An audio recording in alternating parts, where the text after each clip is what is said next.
Yo, welcome to the MyCityPodcast.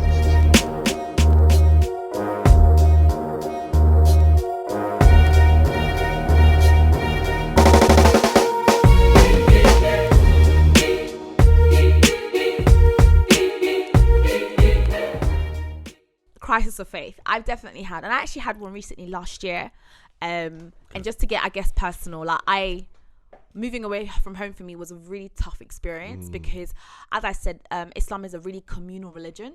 And when you don't have the community around you and you're almost isolated, it's very hard to keep on track of things that you have to do daily, like pray. Where did you used to live when you were with family? Like with family, like Where? What area? Walthamstow. And where did you move to? Canning Town. Is that Still far? east. Still, No, it's it's far still in east. terms of It's like like both I no longer have like family popping in and out. Do you know what I mean? It's that kind of stuff, and I think that was very hard for me, and also because I was just angry at like cultural things, not religious things, but because I conflated the two. Did you move out against your family's will? Absolutely, yeah. Wow. Say that again. Moving out against your family's will, so they didn't want me to move out. Well, when you pay the bill, what are they gonna say? Well, anyway, yeah. good. Anyway, yeah, so I moved out, and it was very hard for me because obviously you love your parents and you don't want to go against them, but you feel like your mental health, you kind of have to. 100. And I was at that point where I was like, I actually need to, but it affected my faith in that I was angry at the fact so much that had happened, and I conflated cultural or just people and their anger, and I think this is what happens when you place people and certain men as you put them on pedestals as gods. And when you do that, especially being a young Muslim woman, you conflate the two. And so for a long time, I thought, oh God, like, I can't move up by myself. Maybe God is angry with me. Things weren't working out in my personal life. And for a long time, I was like, it's because God is angry at me. And therefore, I'm angry and you're not doing anything. You're not making life better for me. Then I'm mad as well. And I went for a long time of not praying, literally not praying. And it was very like, and I felt doom.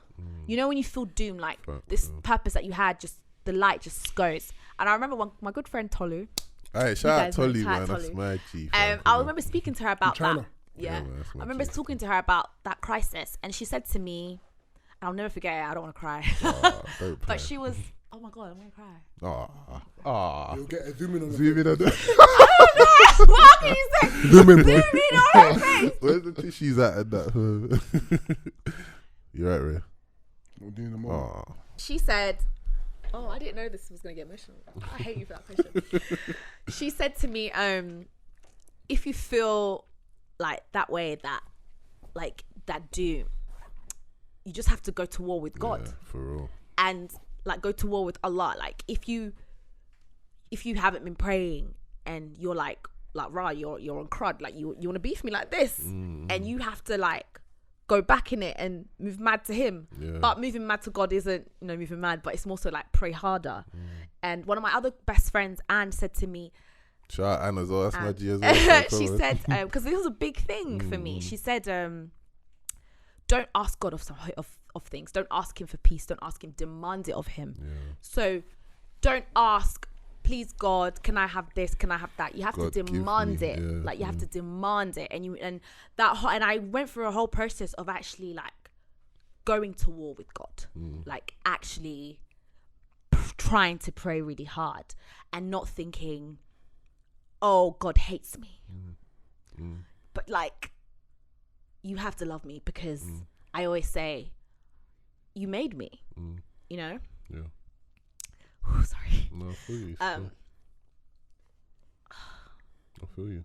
And the maddest thing about this as well, is that so many people listening will be able to relate as well. Yeah. Because, and I think it's not that even like, just Muslim. it's like, and I always say to people like, you have to love yourself because you are the conscious creation of God's imagination.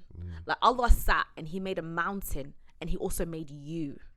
And you are just as like sturdy and as great.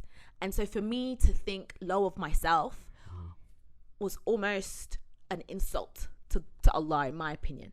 And I had to be like, that's powerful, man.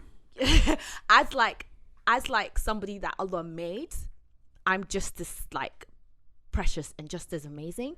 And I make mistakes, but I can always go back. And for me, for a long time, God was like,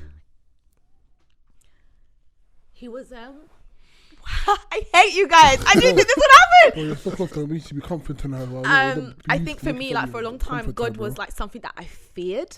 And when you are brought up with God as something to fear, it's when you're let loose from that, you're gonna abandon him, innit? Because you're like, rah, that fear is gone now. But if you learn to, I think, love God, then it's gonna be a process of like somebody who loves you will always forgive you if you work for it. Definitely. If you repent and if you like ask and demand him to. Because if someone made you, how can they abandon you? And I think that if you have that, then you can almost work through life and you can make decisions that have clarity.